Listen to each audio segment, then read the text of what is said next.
क्या है? संधि। देखिए ये जो हमारा जो टॉपिक है ये आपके लिए जो विद्यार्थी अगर यूपी पुलिस कांस्टेबल का तैयारी करते होंगे या बिहार पुलिस या एसएससी जीडी का तैयारी करते होंगे तो उनके लिए एकदम बेहद जरूरी है, और खास करके जो भी बीपीएससी के छात्र हैं उनके लिए बहुत खास होने वाला है वीडियो।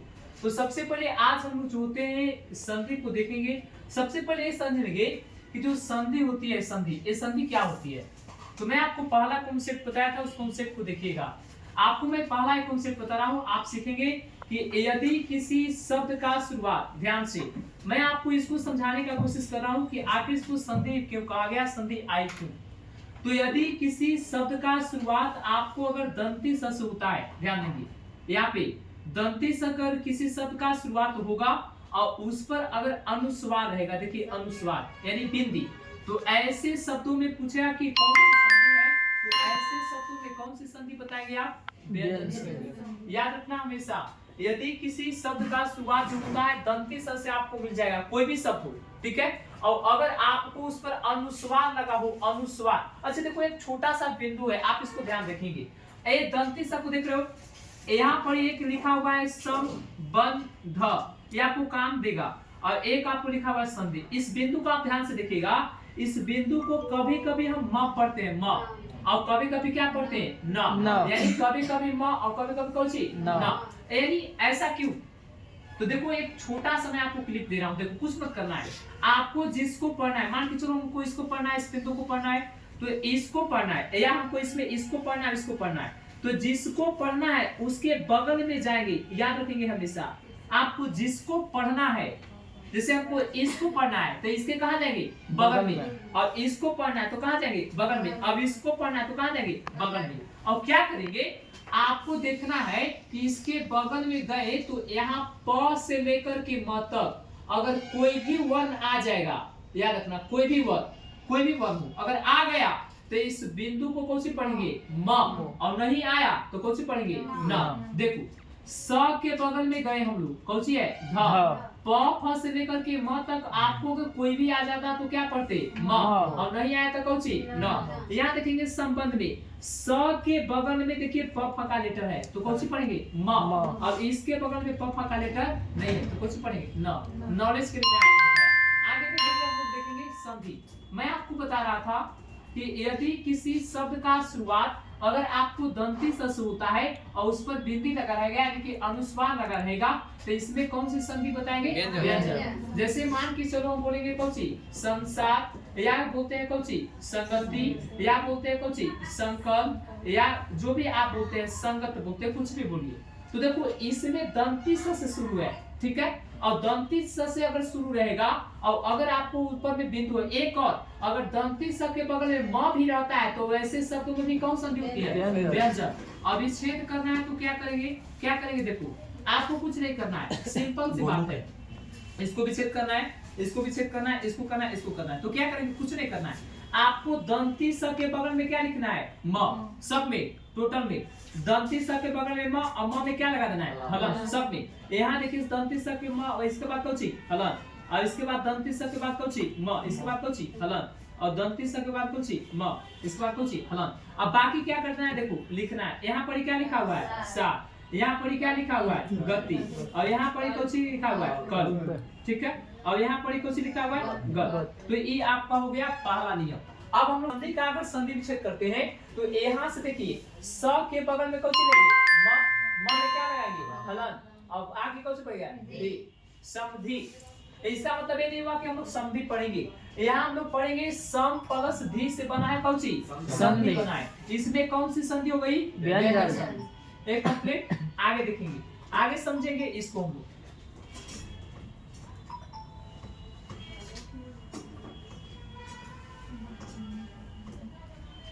आगे देखिए क्या है, अब हम लोग आगे पढ़ते हैं कि संधि कहते किसे है, संधि कहते किसे है, या संधि का मतलब क्या होता है। सबसे पहले ये भी समझ लीजिए संधि का मतलब क्या होता है। देखिए संधि में व्यंजन संधि है, संधि का विच्छेद करेगा सम प्लस धी। संधि का मतलब क्या होता है तो आप देखो ध्यान से, आपको मैं एक तरीका बता रहा हूं याद करने का। इसका विच्छेद हुआ सम प्लस कौन सी? धी, बराबर कौन सी हुआ? इसको आप वही पढ़ो जो उच्चारण हो रहा है, समधि। अच्छा समधि में क्या होता है कि समधि में समधि मिला, मेल करते हैं कि ना। देखो एक लड़का पक्ष है कोसी लड़की पक्ष और दोनों मिलते हैं होता है कि नहीं, ऐसा ही होता है, याद रखना। इसमें हंसने वाली बात नहीं है, अच्छा है। तो याद रखना इसका मतलब होता है, अर्थ होता है कौन सी, मेल, या इसी को कुछ बोलते हैं जोड़, या इसी को क्या बोलते हैं, योग। आप एक मात्र 3 याद रखेंगे और बहुत सारा होता है। यानी संधि का मतलब होता है, आपको याद नहीं तो क्या करेंगे, देखेंगे संधि का विच्छेद कहते हैं सम प्लस कौन सी धे। तो संधि में कौन सी होता है, मिलाप, यानी एकरा मतलब कौन सी हुआ, मेल जोड़ और कौन सी योग। अब देखो इसको थोड़ा सा विलोम शब्द आते हैं, विलोम। विलोम क्या होगा, अगर मान के चलते देखते हैं कि संधि का मतलब होता है मेल, तो मेल मतलब कुछ होता है जोड़ना, तो इसको विलोम शब्द कुछ हो जाएगा अलग करना, और अलग करना को क्या बोलते हैं, विग्रह। याद रखिएगा हमेशा, अगर ऑप्शन में अगर संधि का विलोम अगर विग्रह दिया है तो पहले विग्रह मारेंगे, लेकिन मेल माने होता है जोड़ना और विग्रह माने कौन सी अलग करना। लेकिन ऑप्शन में अगर ना दे तो क्या करेंगे, आप लास्ट में कौन सी बोलते हैं, विच्छेद, विच्छेद कर देंगे आप लास्ट में विच्छेद। लेकिन यहाँ से देखो एक और मैं आपको तरीका दे रहा हूँ, कौन सा देख लो ध्यान से। अगर कोई शब्द में च के साथ आपको छ आ जाए, कोई भी शब्द, जैसे यहाँ पर आपको मैंने बता दिया, देखो अनुच्छेद, ध्यान से अनुच्छेद। तो अगर कोई शब्द के बीच में च के साथ कुछ हो छ, कोई शब्द में च के साथ छ हो तो ओकरा में भी संधि पूछेगा तो कुछ बताएंगे व्यंजन। अब विच्छेद करना है तो कुछ नहीं करना है, सिर्फ और सिर्फ च को हटा दीजिए, कुछ कर दीजिए प्लस, च को हटा करके जोड़ का चिन्ह दे दीजिए योग का, ये आपको हो गया। ठीक है, ये आपको मैंने ये बताया। आगे हम लोग देखेंगे, आगे क्या है वो देखेंगे। ये आपका हो गया विच्छेद। अगर एक पॉइंट आपको और मैं बता रहा हूं, ध्यान से इसको सीख लीजिएगा। भाषा, अगर किसी आपको शब्द का शुरुआत दंती स से होगा, ओकरा पर बेटी लगा रहेगा, ऐसे शब्दों में पूछा है कि आप भाषा बताइए, तो भाषा कौन सा होता है, संस्कृत का। और संस्कृत का भाषा होता है तो शब्द कौन सा होता है, तत्सम शब्द, उसको तत्सम शब्द कहते हैं। याद रखिएगा हमेशा, संस्कृत में आपको काम देगा। ऐसे सब तत्सम शब्द होते हैं जो आपको दंती स के ऊपर अनुस्वार लगा रहता है। ठीक है, आगे हम लोग देखेंगे कि संधि जो होती है, संधि का मतलब कुछ हुआ मेल। तो मेल किसका होता है भाई, याद रखिएगा। तो मेल जो होता है इसमें किसका होता है, वर्णों का, यार इसमें वर्ण मेल होते हैं। जैसे समधि मिलान में कुछ होता है, समधि मिलान में एक बर पक्ष है, कन्या पक्ष के दोनों भाई पिताजी मिलते हैं। देखिए यहाँ जो संधि है इसमें वर्ण मिलता है, वर्ण। अब एक पॉइंट, नया पॉइंट आपको मैं बोल रहा हूँ, जहां जहां मेल होता है, जैसे 2 + 2 बराबर कुछ होगा 4, तो जहां जहां मेल होगा वहां कुछ ना कुछ परिवर्तन होगा, स्वाभाविक है। जैसे इस रूप को एग्जांपल लेते हैं, तो एक एक ईंटा को जोड़ जोड़ करके वो कौची किया, रूम का तैयार किया गया। यानी संधि में जब वर्णों का कौची होगा मेल, तो इसीलिए क्या उत्पन्न होता है, विकार। विकार में कुछ होता है परिवर्तन, परिवर्तन होता है। जैसे देखो पहले में परिभाषा में पढ़ते थे कि 2 वर्णों के मेल से जो विकार होता है उसे क्या कहते हैं, संधि। लेकिन के परिभाषा रट लेता है लेकिन समझता नहीं है कि उसका मतलब क्या होता है। तो यानी उसका मतलब होता है कि जहां जहां मेल होगा, कोई आपसे ये पूछे कि विकार क्यों उत्पन्न होता है, परिवर्तन क्यों होता है, तो कहे कि जहां जहां जोड़ होता है वहां वहां परिवर्तन होता है, ये स्वाभाविक है कि होगा। और अगर जहां मेल नहीं हो रहा वहां परिवर्तन नहीं होगा। तो यहाँ जो होता है ये विकार उत्पन्न होता है, यानी परिवर्तन होता है। ठीक है, आगे देखेंगे, आगे हम लोग पढ़ेंगे कि इसमें संधि से होता है, संधि के हम लोग भेद पर बात करेंगे, संधि के भेद। अच्छा मैं आपको एक चीज नया चीज बता रहा हूँ, आप पहला बार सुन रहे होंगे। आपको क्या है कि संधि के भेद हमको नहीं पता है कि क्या होता है, तो हम क्या करेंगे, छोटा सा आपको मैं एक चीज बता रहा हूँ। संधि के आपको भेद नहीं पता है, हमको नहीं पता है 3 होता है, 4 होता है, 5 होता है, कुछ नहीं। तो हम यहाँ जाएंगे कि संधि में मेल किसका होता है, वर्णों का।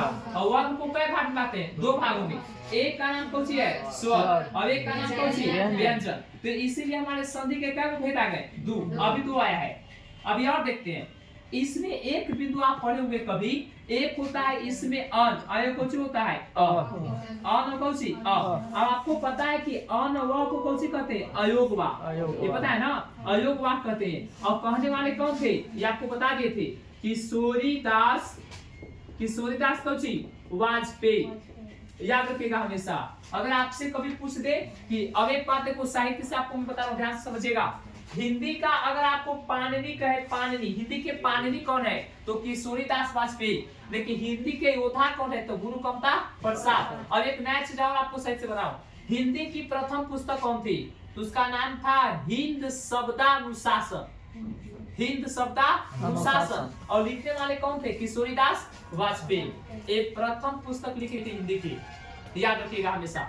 तो आपको यही कहते किशोरी दास वाजपेयी इसको अयोग वाक्य है। क्यों कहे सुन लीजिए, क्योंकि अन वह जो होता है न तो स्वर होता है न तो कौन सी व्यंजन। लेकिन एक बात ध्यान से सुनो, एक बात और बढ़िया से, अगर आपसे कभी ये पूछ दे कि अन वह को गणना किसके साथ करते हैं, गणना यानी गिनती किसके साथ करते हैं, तो आपको पता है किसके साथ लिखते हैं, स्वर के साथ। लेकिन दर्जा किसके साथ देते हैं, तो व्यंजन के साथ। याद रखिएगा, व्यंजन के साथ इसको दर्जा दिया जाता है और स्वर के साथ कौची गणना। इसलिए कहा हमारे किशोरीदास वाजपेयी ने कहे कि न तो स्वर होता है न तो कौची व्यंजन। इसीलिए कहे कि इसका नाम कौची देते हैं, अयोग, न घर के न घाट के। तो इसीलिए आपको इसी को हम लोग आगे चलते इसको कौची कहते हैं, विसर्ग। तो इसी के नाम पर संधि के कितने भेद हो गए, 3, यानी कि एक आया पॉइंट कौची विसर्ग संधि। अब आपको ज्यादा हम डिटेल से भेद पर परिभाषा पर हम बात नहीं करेंगे, ठीक है।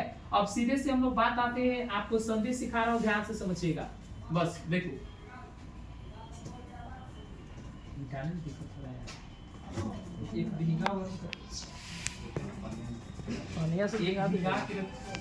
हम लोग पढ़े कि संधि के कितने भेद, 3, एक स्वर और एक कौन सी व्यंजन, और एक कौन सी विसर्ग। आप 5 ध्यान दीजिए, तीनों खत्म हो जाएगा। देखो क्या है, सुन लीजिए। स्वर क्या होता है, व्यंजन क्या होता है, विसर्ग। एक लाइन आपको समझा रहा हूं, मात्र एक लाइन में।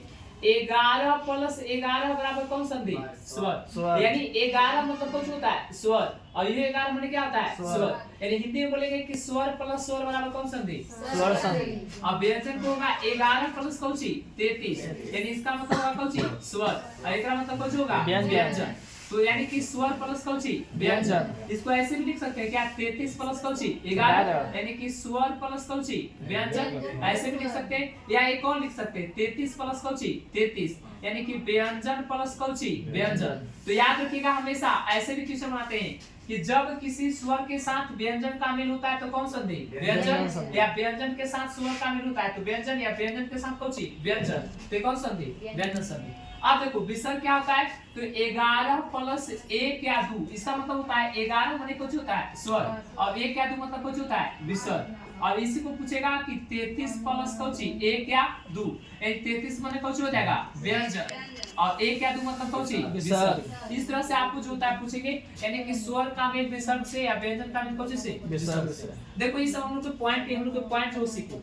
स्वर जो होते हैं, स्वर संधि जो होते हैं, इसके भेद कितने होते हैं, 5।